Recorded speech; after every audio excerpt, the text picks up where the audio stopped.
నన్ను అర్హుల్ని చేసిన కమిటీ సభ్యులందరికీ మనస్ఫూర్తిగా ధన్యవాదాలు తెలియజేసుకుంటున్నాను.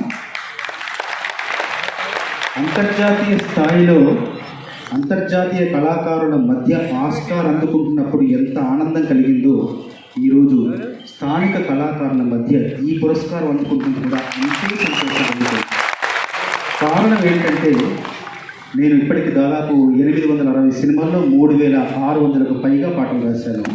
కారణం ఏంటంటే నేను ఒక స్వీయ కవిత రాసుకున్నాను చిన్నప్పుడు. ఏంటంటే నా తాత నా అయ్య కారు పండితులు, నా బంధుమిత్రులు కారెవరు కవులు, నాకైత నా పాట స్వయం సంపాద్యం, అంతా అనుశీలనం కొంత అనుశృతి, అణువంత కలిగింది వాణి అనుగ్రహం పై వాణి అనుగ్రహం రాసుకున్నాను.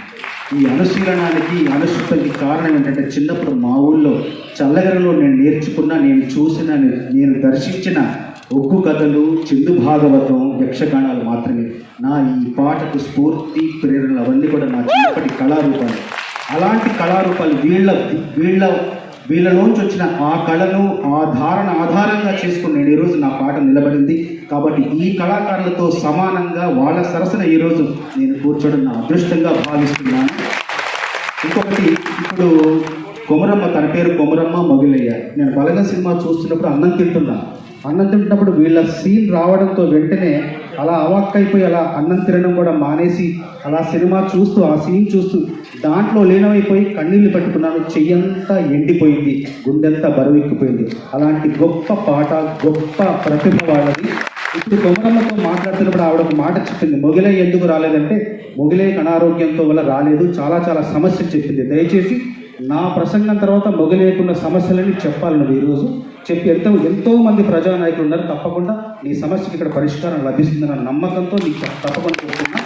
మరొక్కసారి నాకు ఈ అవకాశం, ఈ సత్కారాన్ని, ఈ సన్మానాన్ని ఇచ్చిన పెద్దలందరికీ, పొన్నం ప్రభాకర్ అన్నకి, రవిచంద్రన్న మామూలుగా అనుకున్నాడు కానీ ఎంతో సాహిత్యాభిలాష, సాహిత్యాభిరుచి ఉన్న వ్యక్తి. తను ఎన్నో పుస్తకాలు రాశారు, ఆ పుస్తకాలు మొన్న ఇంట్లో ఇచ్చిపోయారు, తప్పకుండా చదువుతాను.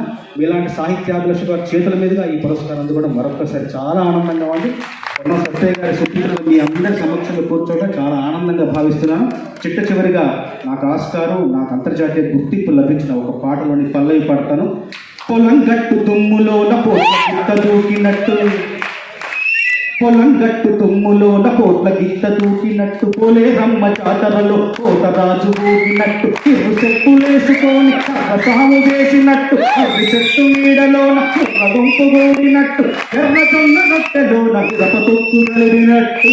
నా పాట చూడు, నా పాట చూడు, నా పాట చూడు, నాటు నాటు నాటు నాటు నాటు నాటు వీర నాటు, నాటు నాటు నాటు నాటు నాటు నాటు ఊర నాటు, నాటు నాటు నాటు పచ్చిమిరపలాగా పిచ్చ నాటు, నాటు నాటు నాటు బిచ్చు కత్తిలాగా వెర్రి నాటు.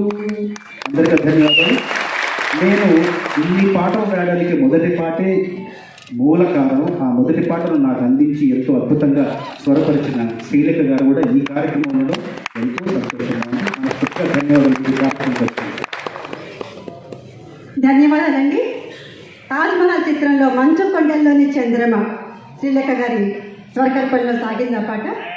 నిజంగా విద్యప్పుడు కూడా వినయంతో ప్రకాశిస్తుంది అన్నట్టుగా చక్కగా చెప్పారు చంద్రబోస్ గారు. కొమరమ్మ గారి పక్కన కూర్చొని దాని అవార్డు అందుకోవడం ఆనందంగా ఉందన్నారు. అది తెలంగాణ వాడి పాటలా నా బ్రతుకు సాగితే చాలు, ప్రతి మనసులో నా పాట మెదిలితే చాలు అనుకున్న అర్థవంతమైన పాటలకి అసలైన కేరా పట్టారు చంద్రబోస్ గారు. ఇప్పుడు మా